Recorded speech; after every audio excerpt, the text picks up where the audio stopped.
मुझे लगता है कि जिस उम्मीद के साथ उम्मीद बिल को आज प्रस्तुत किया गया, वो मुस्लिम समाज की महिलाओं के लिए नई उम्मीद लेकर आई है।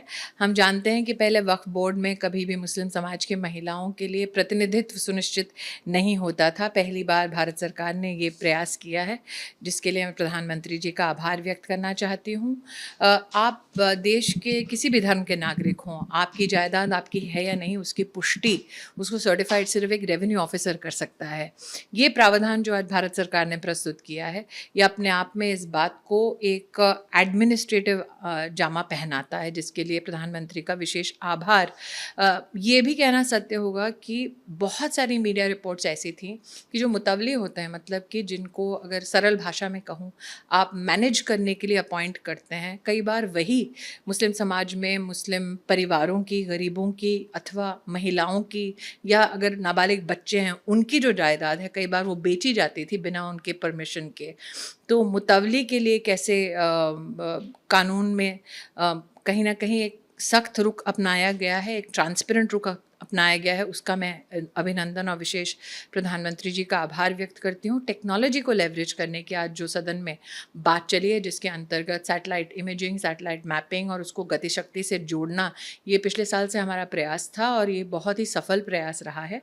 इसमें प्रदेश की सरकारों ने सहयोग किया है, वक्फ बोर्ड्स ने प्रदेशों की सहयोग भी किया है। तो ऑल इन ऑल मुझे लगता है आज जब सदन में सरकार पक्ष की ओर से हम लोग बोल रहे थे, तब जितने भी विपक्ष ने मुद्दे उठाए, सबका जवाब बड़ी सरलता से, बड़ी ट्रांसपेरेंटली दिया गया था। फिर भी क्योंकि प्रधानमंत्री जी कहते हैं बार बार सबका साथ सबका विकास, और सबकी आवाज़ उठनी चाहिए उतनी ही, इसीलिए जेपीसी का गठन भी अपने आप में अभिनंदनीय है। देखिए, एक महिला अगर इनहेरिट करना चाहे, अपने पति की, पिता की, भाई की जायदाद को इनहेरिट करना चाहे, और अगर उस पक्ष को रखना भी चाहे लीगली, तो पहले एक्ट में कोई प्रावधान नहीं था। दूसरा, महिला अगर अपनी बात को लेकर जाती भी थी, तो कई ग्रामीण अंचल की महिलाओं को इस बात की भी चुनौती होती थी कि बात करने के लिए बोर्ड में पुरुष पक्ष के साथ कैसे बात करें। सामाजिक कुछ चुनौतियाँ उनकी रही थी। ऐसा कई महिलाओं ने आकर स्वयं, जब मैं मंत्री थी तब हमसे इस चर्चा में भाग लेते वक्त इस अपनी व्यथा को रखा था। एक और पक्ष है जो शायद अब तक चर्चा में नहीं आया है। कई बोर्ड्स खुला देते हैं, मतलब शादियां अनल कैसे होती हैं, भंग कैसे होती हैं, वो भी सर्टिफाई करते हैं, शादियां भी सर्टिफाई करते हैं, तलाक भी सर्टिफाई करते हैं। ऐसे में एक महिला अपने पक्ष को अगर रखना चाहे बोर्ड के किसी मेंबर के साथ, उसकी सहूलियत है अगर बोर्ड पर भी महिलाएं हों। तो इस दृष्टि से तो मुझे लगता है सरकार ने बहुत ही अच्छा कदम उठाया है। साथ ही साथ पहले जो वफ़ की आपकी आमदनी होती थी, वो आप शिक्षा पे या किसी वेलफेयर एक्टिविटी में खर्च कर सकते थे।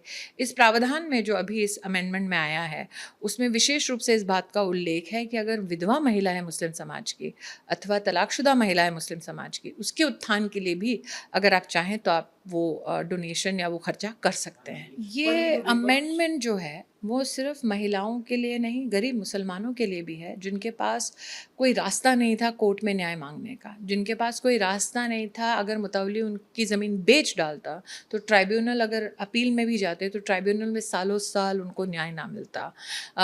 उनकी अगर प्रॉपर्टी सर्टिफाई ना होती, तो उनको अगर प्रॉपर्टी की कोई विषय पर कहीं पर तकरार होती, तो उनके पास कोई साधन नहीं था न्याय पाने का। तो एक तरफ मुस्लिम समाज की महिलाओं के लिए निश्चित रूप से ये अमेंडमेंट बहुत बड़ा, मुझे लगता है, एक इनपुट रहा है। साथ ही जो गरीब मुसलमान है, जो न्याय चाहता है, उसको भी न्याय दिलाने की कवायद इसमें है। क्या विपक्ष महिलाओं को नाखुश करना चाहते हैं? क्या विपक्ष जुडिशरी को नाखुश करना चाहते हैं? क्या विपक्ष मुस्लिम समुदाय को नाखुश करना चाहते हैं? क्या विपक्ष गरीब मुसलमान को नाखुश करना चाहते हैं? क्या विपक्ष उनको खुश करना चाहते हैं जो गरीब मुसलमानों की ज़मीनें हड़पते हैं?